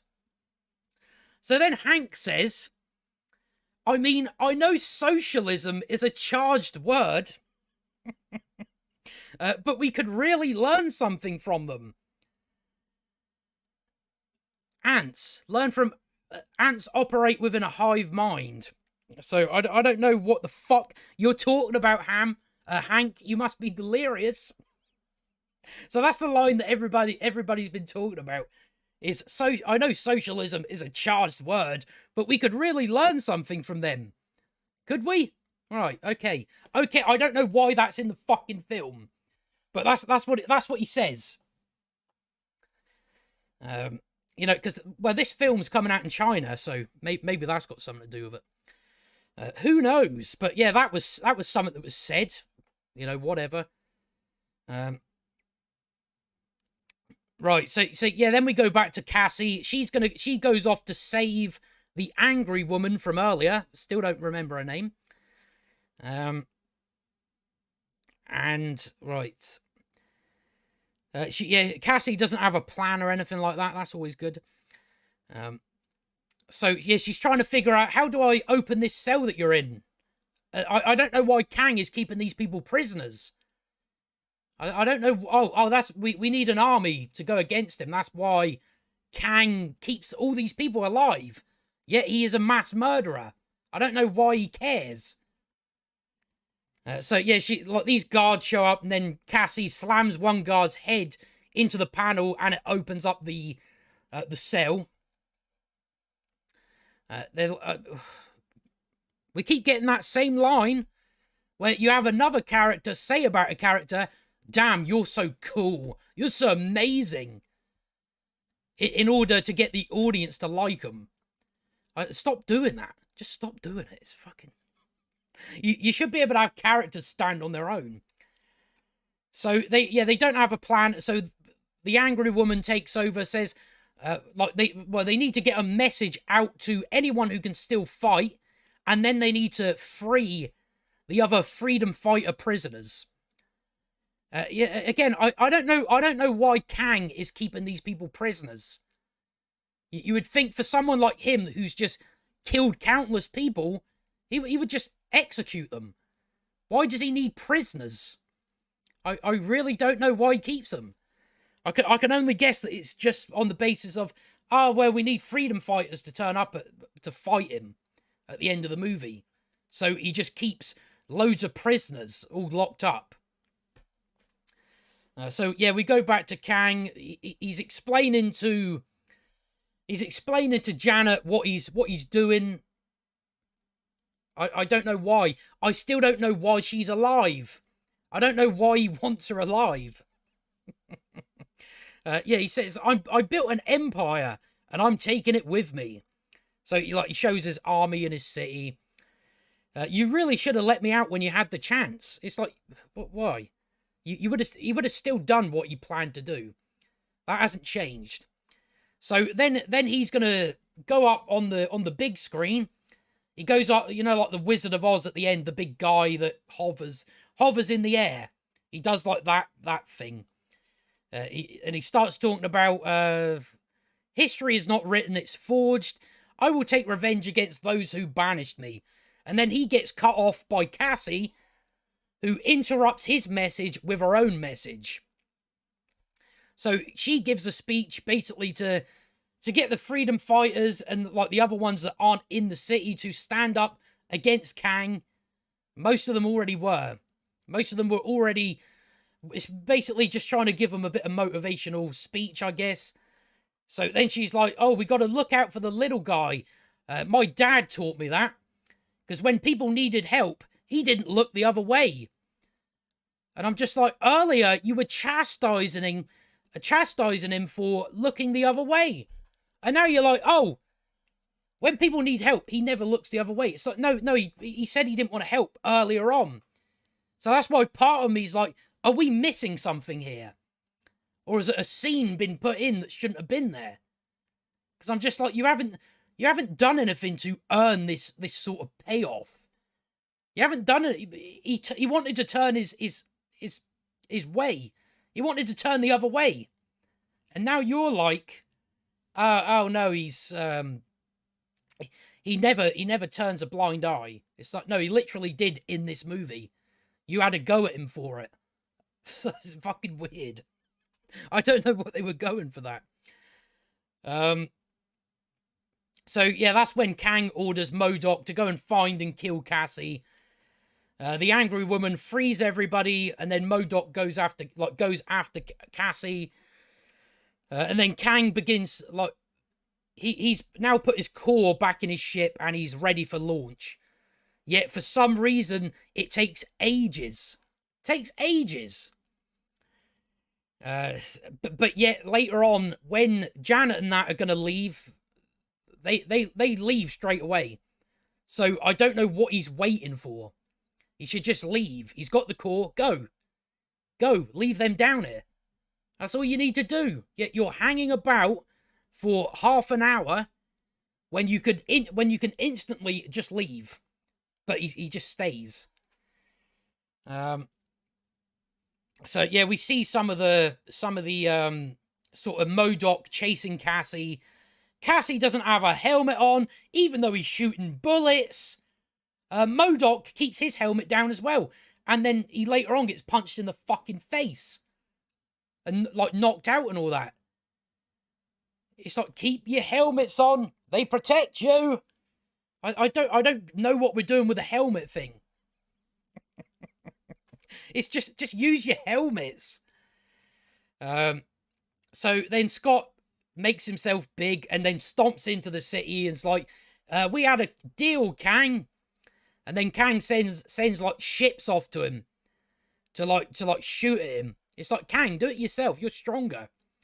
You can do that thing where you crush people. I'm pretty sure you've got enough strength to do it to him. So yeah, it's just these ships shooting at them. Then all the freedom fighter ships turn up and, you know, blow up all the other ships. You've got flying buildings and stuff like that. They lead an attack. You've got that Veb, the little jelly man to do with the ooze that makes you understand the language. He runs out in front and gets shot, and now has holes, which he's all happy about. Again, I really don't. I guess it's just, oh, funny little jelly man is obsessed with holes because he doesn't have any, and now he has holes because the guards shot him like through himself, and now he can open up into a big hole and suck the guards through himself, and they disappear. Right, okay. So then Scott goes after Kang. He's like, he's not getting away.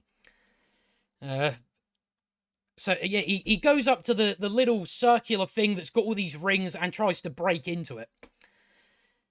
So meanwhile, Cassie is being chased by MODOK. He shoots the bridge, like, as she's running away.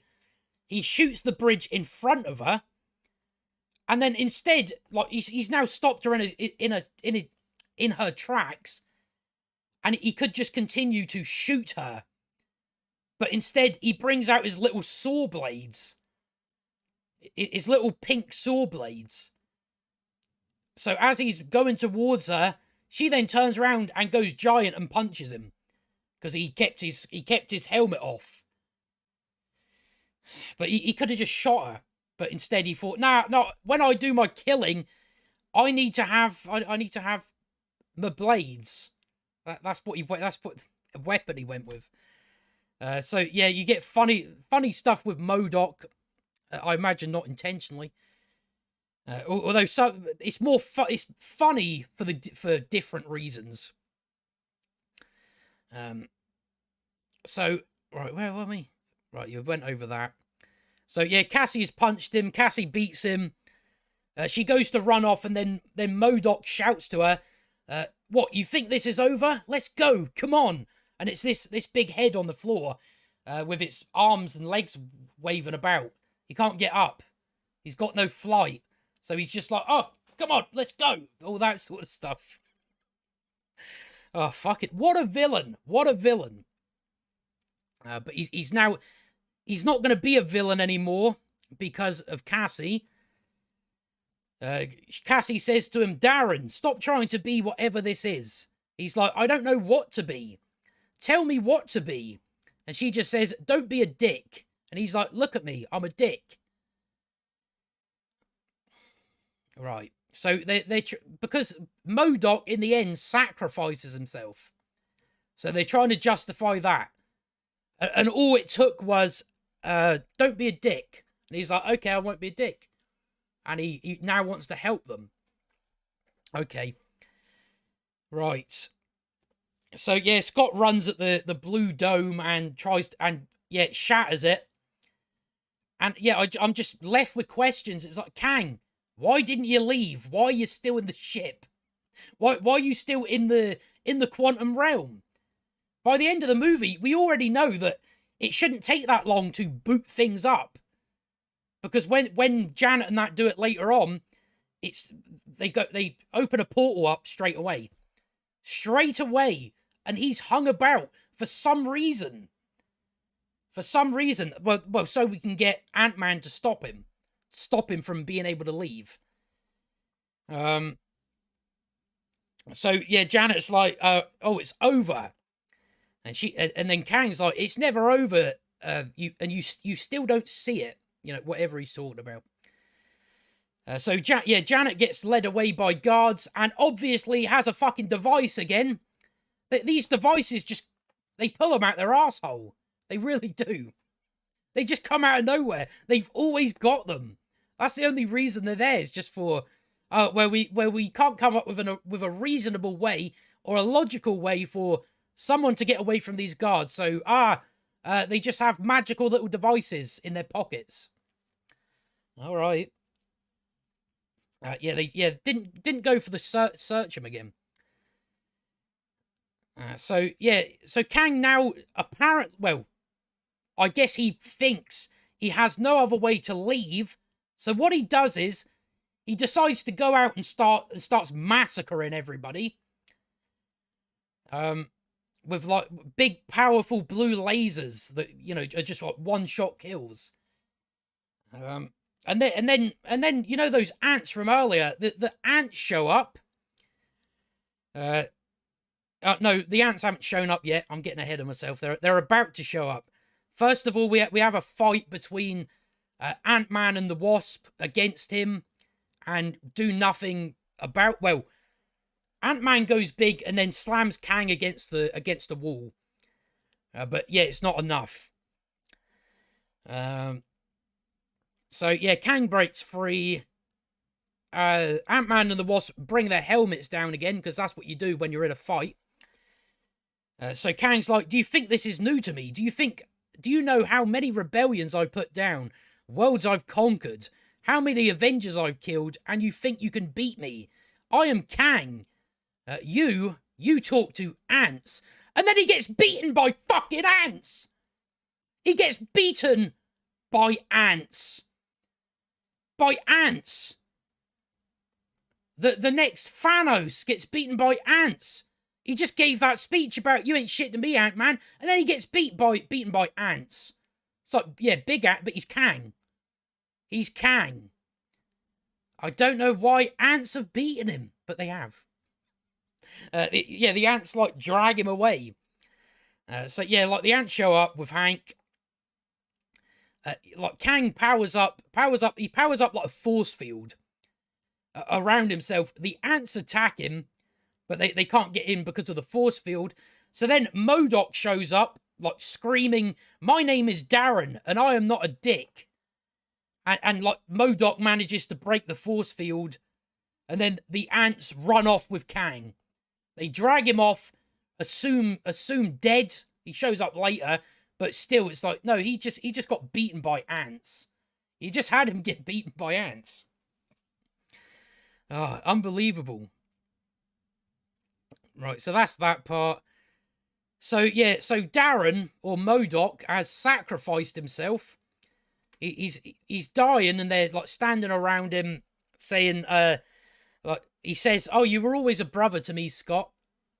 We've got to do the, oh, it's jokey joke time, death, because those haven't got boring by now." And then he's like, "At least I died an Avenger." They do try. I thought they were going to do something there, but they didn't.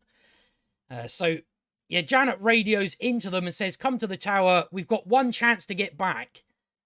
So Kang literally could have not went out and killed everybody. He could have still left, but instead he got all, I don't know, deep in his emotions about something.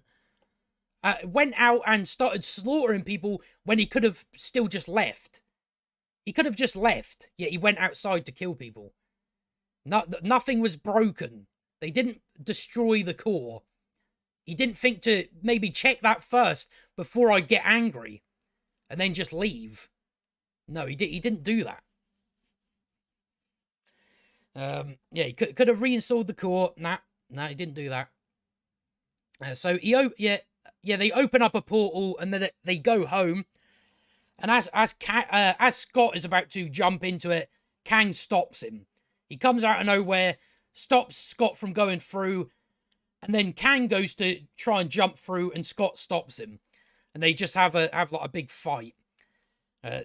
Ant-Man gets beat the shit out of. I don't understand how he's been beaten by ants, yet Ant-Man can't beat him.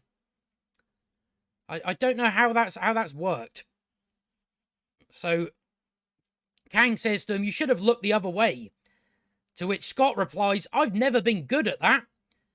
And it's like, no, you didn't want to help anyone originally. You didn't want to help the quantum people. They seem like there's something missing in this film. That's what it must be. Something's been cut out that we have missed. Because earlier on, he didn't want to help the quantum people. He wanted to sort of figure out his own situation first.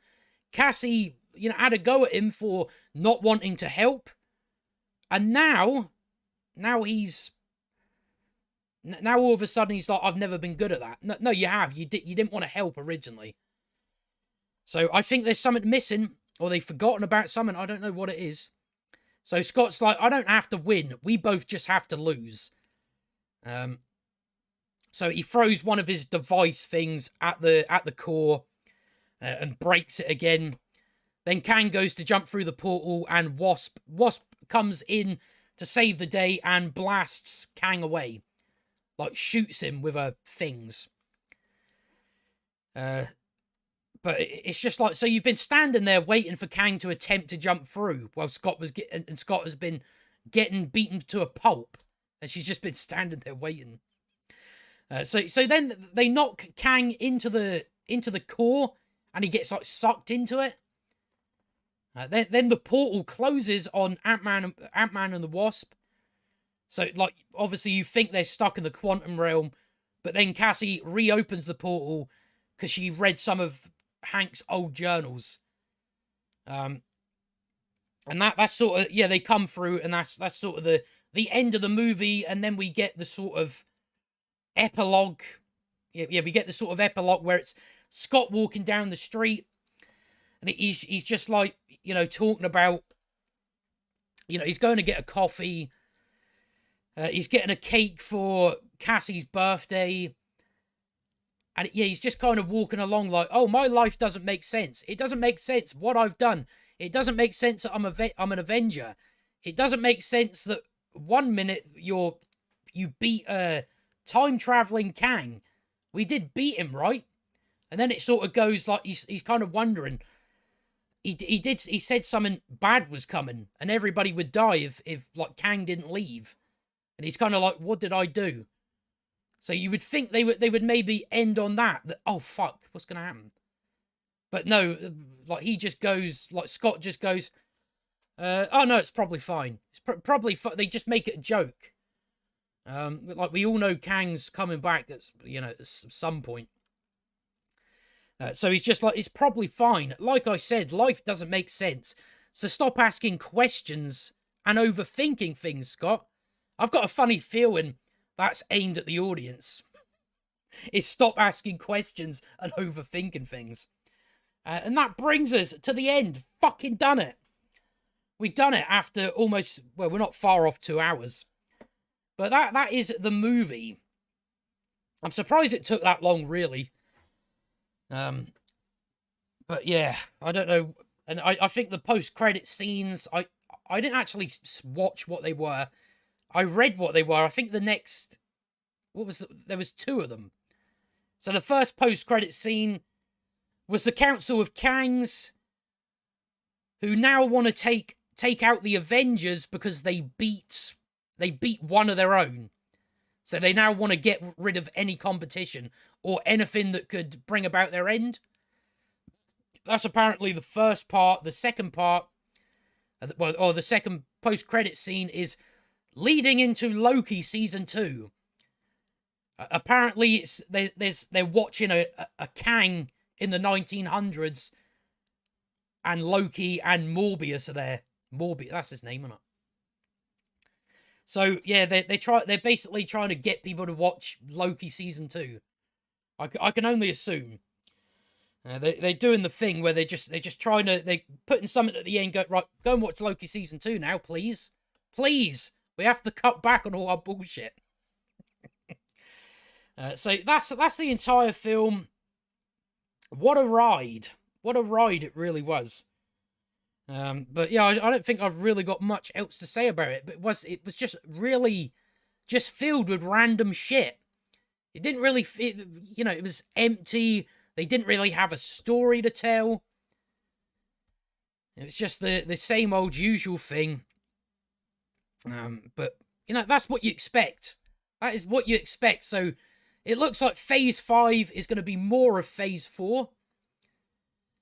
But again, that's because originally this was Phase 4. They just kind of randomly decided, we're now going to Phase 5.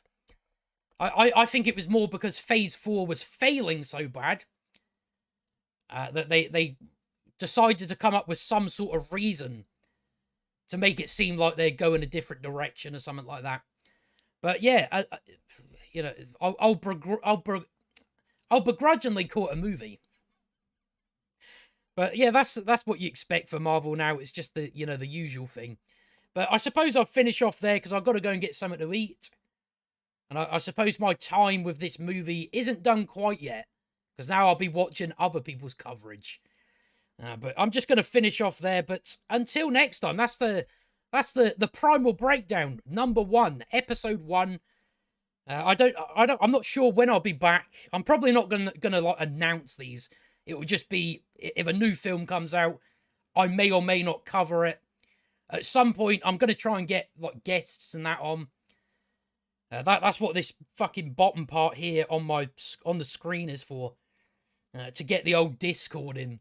So that's kind of the plan with this podcast.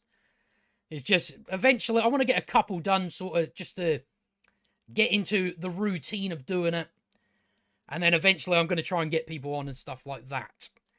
But we are going to finish there. It took us 2 hours. I'm really surprised by that, because I think Wakanda Forever took me 2 hours to get through as well, and that was like 2 hours and 40 minutes. So we've actually lasted quite a while.